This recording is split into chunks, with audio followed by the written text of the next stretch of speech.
Hello and welcome to another episode of the Electric Truck Invasion. I'm Mats.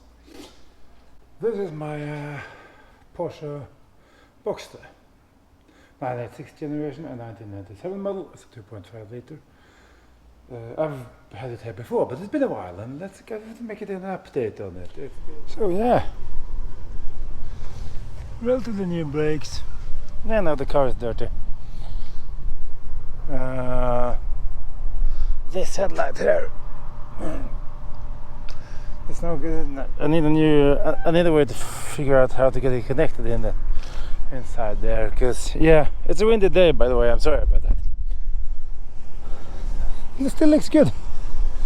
Runs well, and just check the tire pressure, because yeah, it's a bit wobbly now. But it's been garage for a while, so could be it. Interior looks okay. Plasticky, dusty, but you know, that's what it is. Cup holder, and this one, I'm not sure, because my knee keeps crashing into it. So yeah, maybe it's not such a good idea after all. I don't know, let's see. Let's get driving. Just started to rain. Well, imagine doing it in an open car and it starts raining. Drive faster. Can't do that though. I'm in a city environment, so that's rather impossible. Just hope it stops, shall we? And it feels so much better now after I got the some suspension parts and some bushings and stuff that were swapped recently. Worn down, and all three of them were swapped, and it feels much more planted now. I got the car back from the service. I noticed immediately something was off, because when you went off throttle, lifted at higher speed, the whole car just went poof, pulled to the left, which is, to put it mildly, very off-putting. So, and then turned out that the garage, the workshop, there was something they hadn't tightened down properly. It was tight. It wasn't loose. It wasn't like not done something with. It was just not quite as tight as it should have been. So you had some movement in some parts of the undercarriage you shouldn't have movement in. And now it's all in order. Everything works. And for the horn that kept going off, I found a solution on the internet, on the YouTubes. You're required to take off the airbag and stuff. Not so interested in doing that really. But I just removed the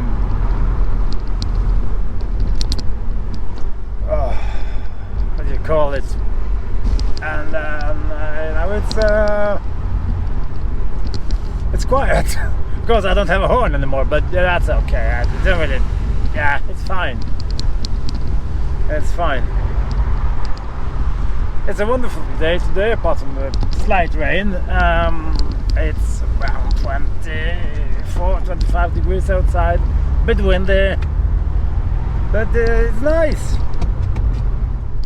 The microphone holder is still slightly broken. I haven't tried to get a new one on the shop, then I forgot about it and I have to just order a new one. Sorry about the rattle on that one. So as you can see, the instruments are full of lights. You might say, why don't you keep this in top-notch order? Well, many of these, all of them, apart from the check engine light, I know what the check engine light is. It's O2 sensors, and it's not the end of the world. The rest of them are non-problems. The brakes are brand new. Got them fixed last March. And the brake fluid, none of that is an issue. It's just old sensors getting messy. That's what this is about. And I don't really, I'd rather spend my money on keeping the car mechanically relatively in order and on petrol, and then these little things, as long as I know they're okay, I can explain, and I have the receipts, potentially new buyer, why they're there, and I think, okay, then that's fine, that's not a problem. This guy's almost 30 years old, so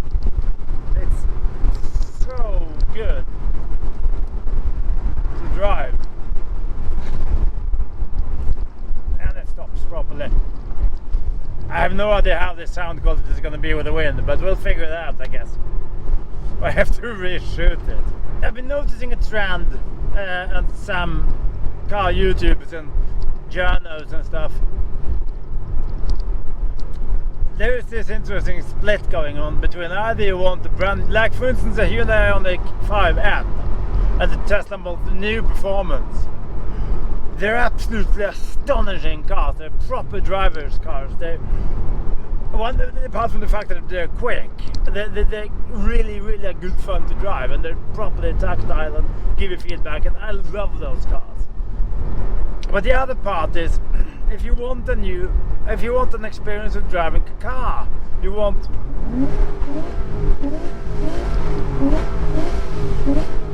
that bit, you know. And you want the manual gearbox, you want the clutch pedal. You almost have to go now back 15 years to get that.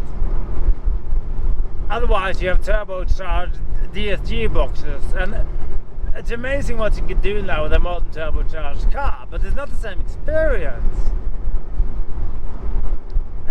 I'm thinking, and besides, electric cars have democratized power in a way that no one else ever has. Like it or not. I mean, the Model 3 Performance, for instance, it's a steal, at least here in Norway. You get it for around, the euro is quite high now. Say you get it for around 47,000 euros, possibly. And you get, it says 460 horses. It's more like 520 and 700 newtons of torque, and it's fast, and it's really proper suspension, and it's just a riot. There's nothing else even compared to that. You get 90% of a Porsche Taycan for like a third of the price or something. That's a bit of an exaggeration, but it's not quite as much of an exaggeration as you might think it is, actually. And even this Einsteig, this first gen Boxster with the small 2.5 liter engine, it's plenty enough. I mean, I'm pootling now around 60 kilometers an hour. Let's put it in 5th gear. Now we're at 1500 RPM. If I do this, still pulls, nothing. It's still tractable and easy to drive. I had a few friends and colleagues driving it, then they're complaining, oh my god, the clutch is heavier, the throttle is heavier, and so on, you know. I'm like, okay, maybe it is. You haven't clearly driven an old air-cooled 911, because that's really old school. Of course, compared to a Ford Mondeo or a Nissan X-Trail, then this is of course a little bit more hardcore. Still in 5th, still pulling. So basically this car can just do fine with 3 gears. 1, 3 and 5. You don't really need the 2 others. Front tires are the same Nordex tires that they had from the beginning. Shitty tires. I'm gonna probably swap them out next year, I'll see. But now with the Hankook rear tires, it grips a lot better now. Oh no, we're ending up behind all these American cars. Because there is this Gränsträff, which is a border meet of old AM cars and shit, and this weekend. So a lot of this region is just filled with old cars and trucks and stuff. And I'm like, okay, no, it's fun. You have all the American cars from the 50s, 60s, and 40s, 70s, everything you can imagine. It really is good fun seeing them around. The problem is that some of these people that run this car say, oh, my electric cars are crap. Oh, we're gonna look at my car. It's 60 years old. It's 70 years old. Very few people keep 70-year-old cars on the road. I love the fact that you do it, but you can't possibly expect people, average Joes, to keep running an old 1957 Cadillac or a 30-year-old Porsche for that matter. That's not how the world works. It just isn't. Because there's no reason to, apart from historic, of course, and the fact that, like I just said, it's the charm and it's the experience and it's the fun. and it is. But it's gonna be a few of them.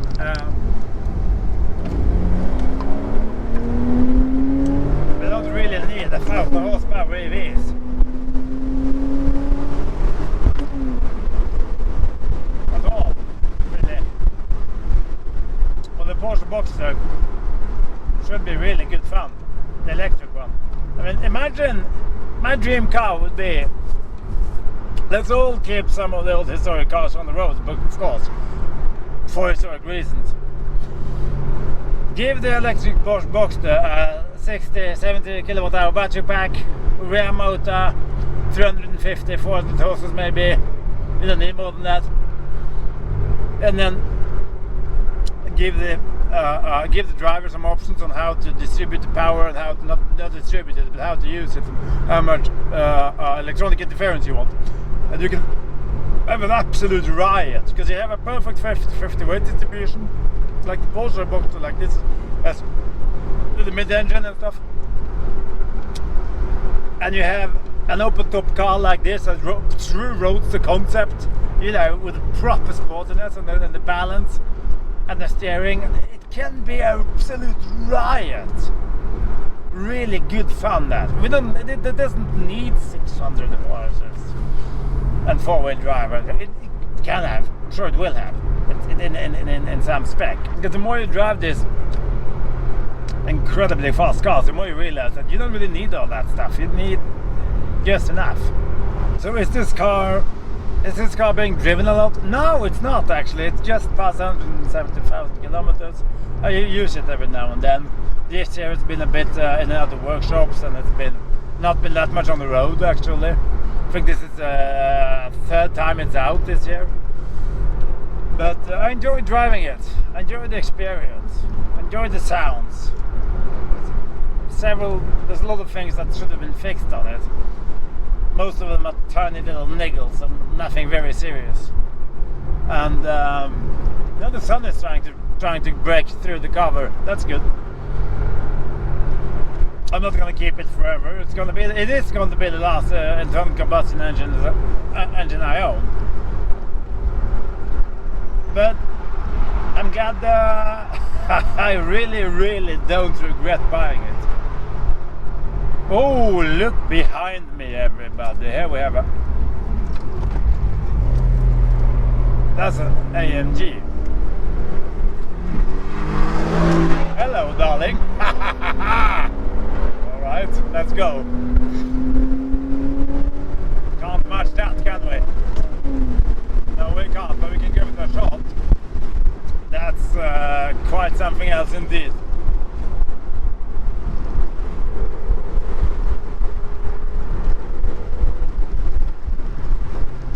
Oh, it's going places, isn't it?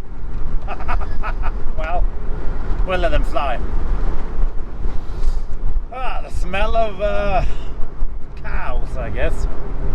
But like I was saying, it's relatively cheap to maintain. We get a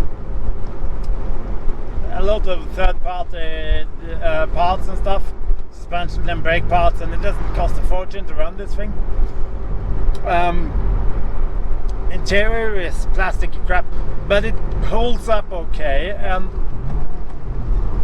dude, you're running a cab and you're running with the roof up. It's like, okay, it may be raining, but come on, it's not really.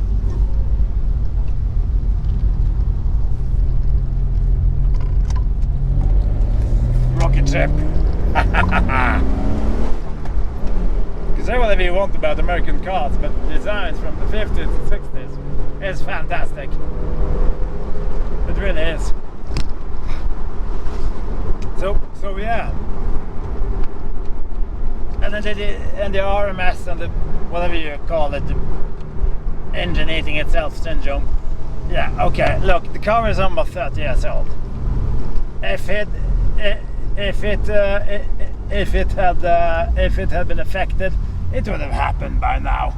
So don't really worry too much about that.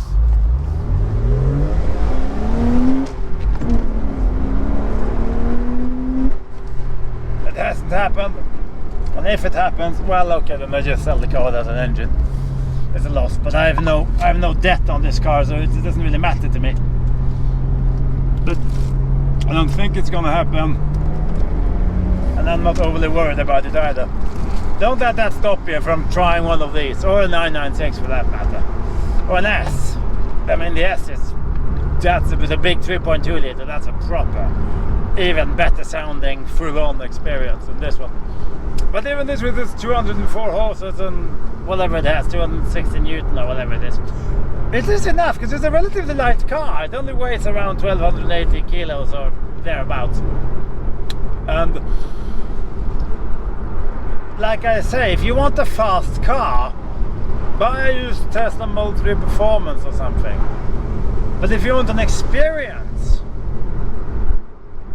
and you want a practical car as well, because you must remember this has two boots. It has one in the front and one in the rear, and they're quite roomy, so actually you can run easily, take two people on vacation to wherever you want in this one. Don't expect consumption like in a diesel though, because you won't get that. It's not like the Jag. It's not just gurgling down petrol unless you tell it to. But you can poodle around in fourth and fifth gear and easily run this thing. I have no idea. I've never measured it, but you can run it down to a liter per 10 kilometers, I guess. Possibly even less than that if you're careful. So, yeah, I absolutely still adore my Porsche. It's my second Porsche. So, yeah, it's like I said last time, don't be afraid of these cars. They can bite, but they most probably won't. Set aside a little bit of money to run them. Around maybe €1,000 a year or something like that, maybe. Oh no, it's a Mustang with problems, poor thing. Well, you know how it is. Old cars, they can break down. You never know, ever, regardless of who made them, Mercedes or Porsche or whatever, Nissan or whatever it is. They will cost money to keep running. Don't let anybody tell you, oh, God, it's the cheapest thing you can run, because no. They will have an expense, a cost, either your time, if you fix it yourself, or your money, if you don't. But if you want a part of that experience, then, you know, at least try one. The follow-up to this, the 987, the Gen 2 Boxster, which is really a hardcore facelift model. But the interior is much better on that one. The engines are of a higher quality. You get a little bit more power out of the base models and so on and so on. They're new enough to be modern in the sense that they do have a bit of electronic traction control system and stuff running in the background to save your bacon. But they're old enough to be. They don't beep and bong at you. They give you a manual gearbox. They give you a naturally aspirated engine with proper sound and induction and all that stuff that you don't get in modern cars. You get fake noises and turbo bangs and bangs out of them, and that's what you do. Like you lift off, you go bop, bop, bop, bop, bop. No, I don't want to do that in the middle of a city. That's fine if you go full on and you lift off. Okay, then it can crackle and pop at you, but not anywhere else. Personally, I think that modern performance internal combustion engine cars are dying, because you either buy a fast EV or you buy something really special, like for instance like these or Ferraris or Koenigsegg or something, because of you want experience. Then you get a semi-old car, depending on whatever your reference of old is. If it's a 50-year-old car or a 30-year-old car, whatever, and then you just run an electric car or get a used. Preferably a used one. They're getting cheap now, and then you save a ton on fuel as well. You can use that monetary save on fuel to keep your enthusiast car running, so everybody wins, you know. Yeah, I think that's it now. I've been babbling on for far too long, so thank you for watching. Do take care, and I'll see you in another one. Bye bye.